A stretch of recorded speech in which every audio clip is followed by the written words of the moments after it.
Hi guys, welcome to my kitchen and welcome to my home. Today we're making Za'atar rolls. It's basically like Za'atar manakeesh, except that they're shaped in a roll, like a cinnamon roll. So they're so good and so cute. And the dough that I'm going to make today has a secret recipe, which is the yogurt. So it's not so secret anymore, but it makes the dough so fluffy and so soft and so moist. It's like eating a cake with a Za'atar flavor. It is just so good and so pretty. So let's get started. The ingredients you need to make the dough are some flour, sugar, salt, vegetable oil, some yeast, and I'm using dry active yeast, some plain yogurt, and some warm water. And for the filling you need, of course, some Za'atar, also known as olive oil, and some Za'atar or thyme mix.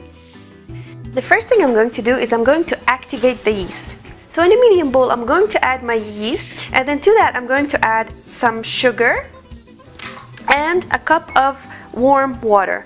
Now, the water, it's very important that it's warm, and by warm we mean that it has to be a little bit warmer than room temperature. And of course it shouldn't be boiling, so it's between room temperature and lukewarm, I would say. And mix it through. And now we're going to leave it alone until the yeast foams up. So in about 5 minutes, you should see that the yeast becomes foamy, and you'll know when it's ready.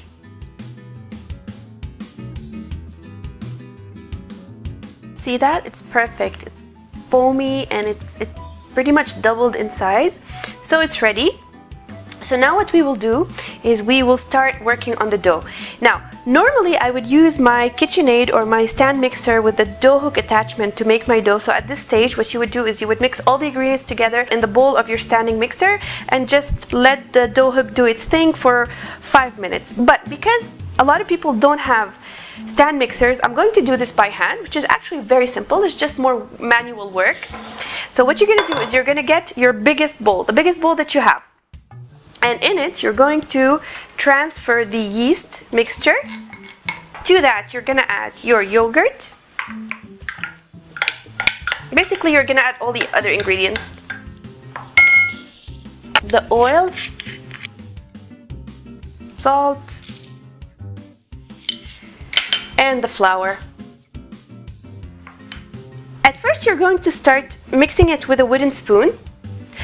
But very soon you're going to start to realize that it's going to get very dry and very hard to mix with a wooden spoon, so you'll start kneading it with your hands. Okay? So now at this point you see that it starts to become doughy.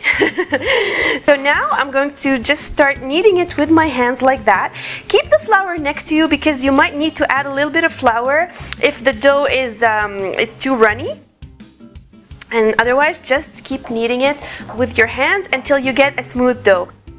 Okay, so now I'm just gonna keep doing this until my dough becomes smooth and not so sticky. And like I said, add a little bit of flour if you need to. This reminds me of my mom. She's like the ultimate baker. She's the best at making these pastries, whether they're cheese pastries or za'atar or meat. So I have so many memories of my mom kneading. So you see the dough is kind of sticky. I'm gonna add a little bit of flour so that it kind of sticks together. Just a little bit, maybe like half a cup or less even. Okay. Now the dough is becoming kind of easier to work with. So what I'm gonna do is I'm going to transfer this on my clean countertop, which I'm going to sprinkle with some flour.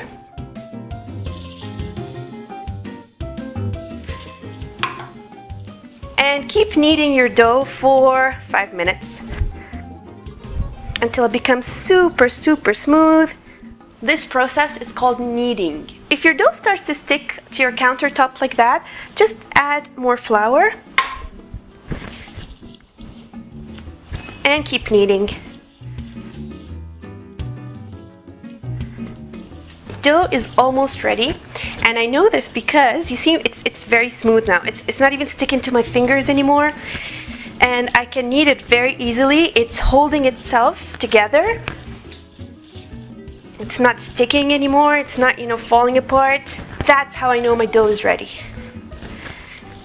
See, now I'm not even adding any more flour and it's not sticking, so that's pretty much it. So I've been kneading it for about 8 minutes, and that's how long it takes approximately. Now, if you're using your stand mixer, then you don't have to do this job. It does the job for you. Okay, that's perfect. Look at that. It's a beautiful, beautiful dough. See? Now this is actually a very big dough, so I'm going to cut it in half just to make it easier to work with later. Beautiful. Beautiful. So now what I'm going to do is I'm going to get a bowl and I'm going to place some oil in the bottom and just spread it inside the bowl and place your first dough and just turn it so that it's evenly coated with the oil. And I'm going to do the same thing with the second one. And then cover it with some saran wrap.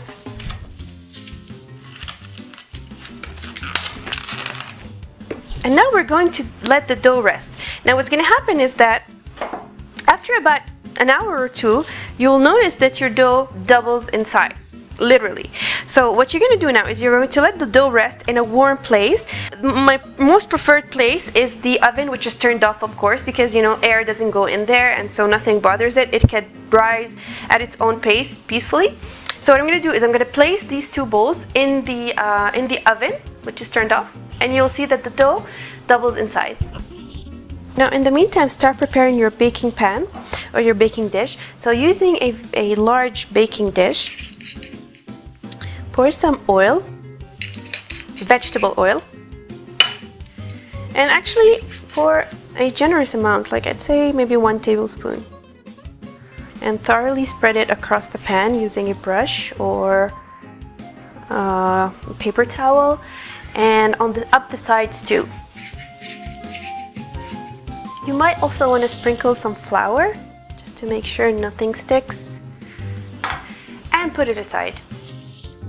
Do you see my dough now? It has risen beautifully. It's almost double the size, and this is about an hour later.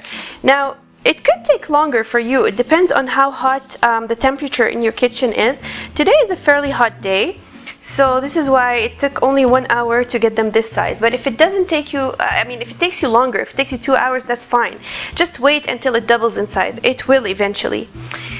So now what I'm going to do is I'm going to take the dough and place it on my on the surface. Before that, I'm going to sprinkle some flour. Okay, so now what I'm going to do is I'm going to roll my dough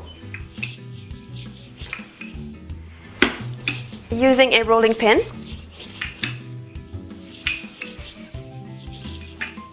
In a rectangular shape.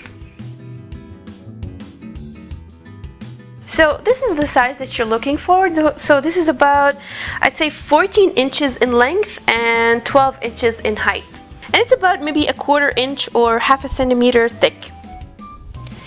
So now what you're going to do is you're going to take your olive oil and just spread it on the dough.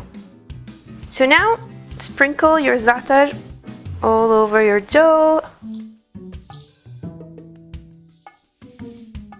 And just use your hand to sort of smooth it out, because you don't want to put too much either. So just enough so that when you do that, it sort of forms a thin layer on top of the oil. So if you notice here, I didn't bring my oil all the way up to here, or the za'atar, because I'm gonna start rolling my dough now, and I want to make sure to leave a little part here that is ungreased so that it sticks to the roll. You'll see now. So now what I'm gonna do, just add a little bit more za'atar here, is I'm gonna start rolling my dough inwards, like you're rolling a wrap, for example.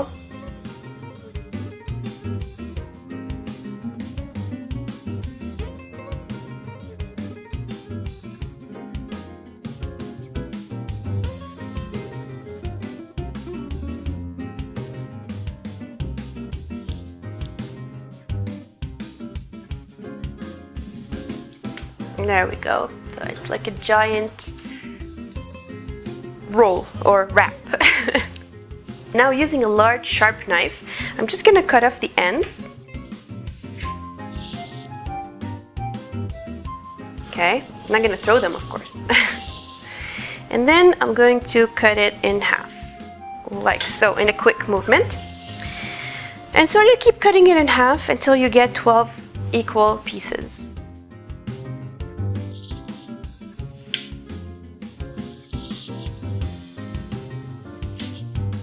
Oh, that's more than 12 pieces actually. Okay, that's fine. It's just they're gonna be not as thick, but that's okay. Ideally you have to do 12. I don't know why I miscounted. But anyways.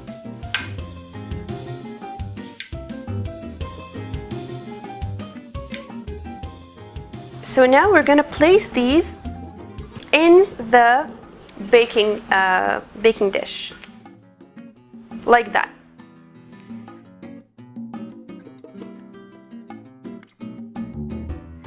And when you do, leave a small space between each one, because now we're gonna let them rest again and they're going to rise again. So, and when they do, you don't want them to stick too much to each other. They will stick, but you don't want them to be too compressed. So make sure you leave a space of about 1 centimeter between each Za'atar roll.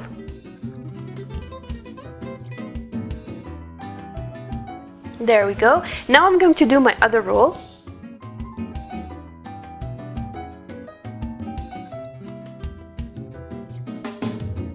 Okay, I have a few left here. I'm going to put them in another baking dish. That's fine. So basically, this is what they should look like. Now we're going to cover them again and let them rest, and they will double in size again. Now would be a good time to start preheating your oven, because your oven needs some time to heat, and these need about half an hour to 45 minutes to rise. So now turn on your oven to 200 degrees Celsius or more, 210 if it's possible. Basically you want your oven to be very hot. And place these in a warm place, obviously not your oven which you are preheating, but place them somewhere warm. Okay, so we covered them very well here, and we're gonna let them rest, and we'll be back in about 45 minutes to an hour when they're all, all beautifully risen. So about 45 minutes later, this is what my Za'atar roll look like. You see how they have almost doubled in size, and they're all fat and like, big and amazing. And so now they're ready to go into the oven. Like I said, my oven has been preheating for the past half an hour now, so it's very, very hot. So now I'll bake these at 200 degrees for approximately, I'd say 20 minutes, 25 minutes, but I will tell you the exact time after I'm done.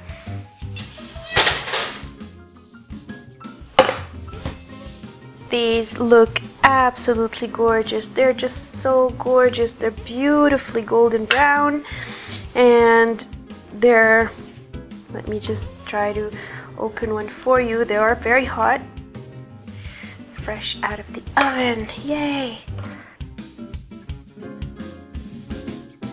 They are just, look at the bread, the dough itself. It's so like fluffy and moist. Beautiful. Let me open one for you so you can see what it looks like on the inside.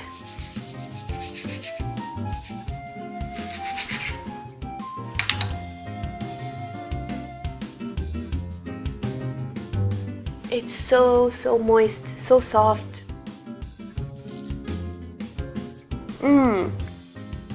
I just love it. So this is my second batch of Za'atar rolls, and these are the parts from the ends. Basically, they're like dinner rolls.